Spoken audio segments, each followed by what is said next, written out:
a good singer to be in rock and roll, but I mean, I get more of a feeling when I perform for people live because I know I'm doing a good job because I can kind of see it in their faces. And but I mean, I get more of a feeling when I perform for people live because I know I'm doing a good job because I can kind of see it in their faces. And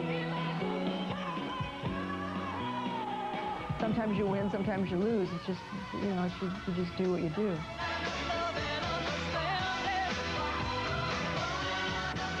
That was fun. Yeah, it was fun. Good to see all that old stuff. How are you? Oh, I'm fine. Like the hair. The hair is wonderful. Thank you. This thing just fell out. Oh, well. All right. Well, you can take a moment to hook that on if you want, just so you'll be able to talk to all those nice people we're going to call. Okay. Let me start by asking about this album cover situation. Now, this has been the album cover of Love Hurts now for some time. This one I have over here. But this is going to be the new one? There's a different album cover now? It's the new and improved red version. Now, the red version. Now, how does that work? Why did you decide to change it? I don't know. Well, you know what? When we were coming out with the album, I didn't really have any good pictures, and one thing kind of led to another and gotten in the way. So after this was done, we went in and took pictures, and the red wig was kind of just a fluke. It was just kind of something that someone, my hairdresser, brought and thought it would be fun. Is it fun just to be able to change appearances at the drop of a wig, so to speak? It is.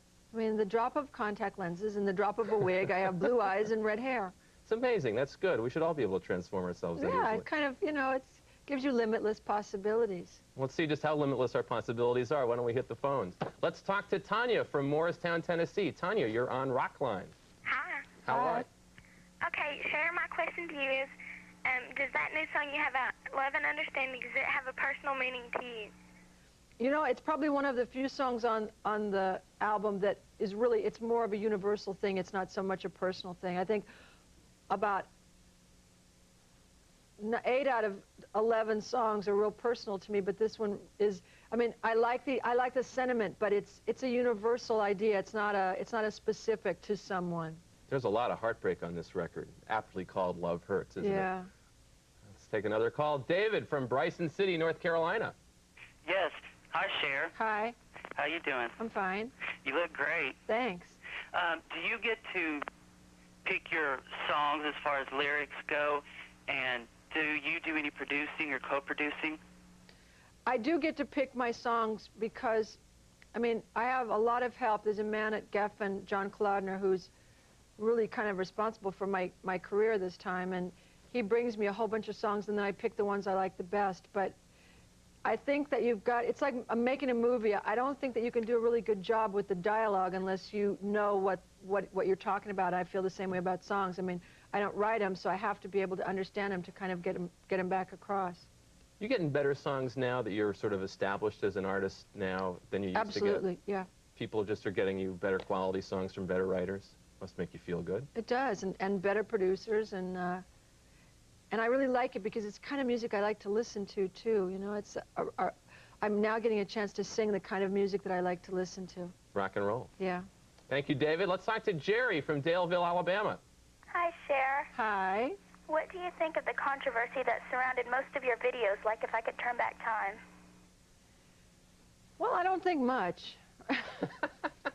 You know, I mean, I understand that. I mean, I don't think it's a bad idea that some of my videos are played during a certain time because, you know, after all, some people don't want their little kids watching those videos, and I don't make them for, you know, for young kids, but I know that young kids watch MTV, so it doesn't bother me at all. I mean, I think it's important that, you know, things are appropriate for the age group.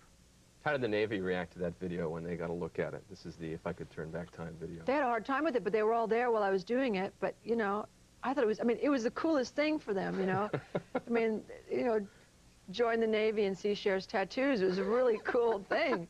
But they were a little upset. Celeste is on from Pasadena, California. What's your question? Hi, I wanted to ask if you've been reunited or have you worked with any of the writers or producers that you started off with or that you worked with in the past? Well, yeah, I mean, I've worked with a lot of the producers and some of the writers, Diane Warren, Desmond.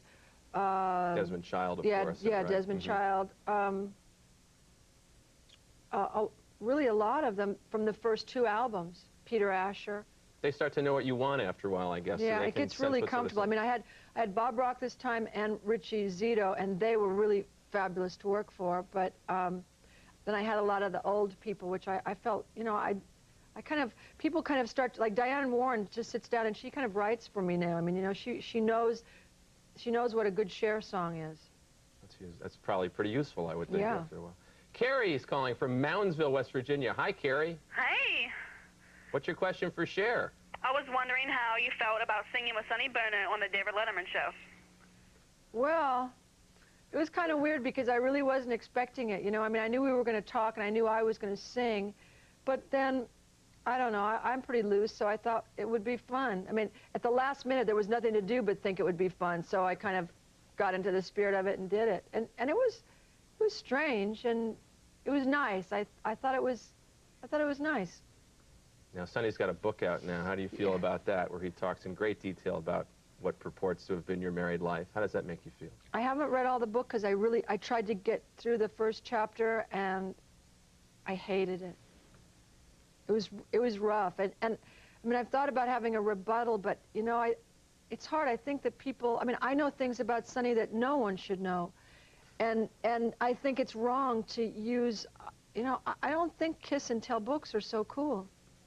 Because, I don't know, we had a real personal communication. You know, we had a child together, and plus the way he sees it is not in my estimation, and not in my truth. It's not the truth, and so it's really difficult to hear someone, especially when everyone thinks that if anyone would know me, it would be Sonny. But Sonny knows me least of all. He knows me less than anyone I've ever met.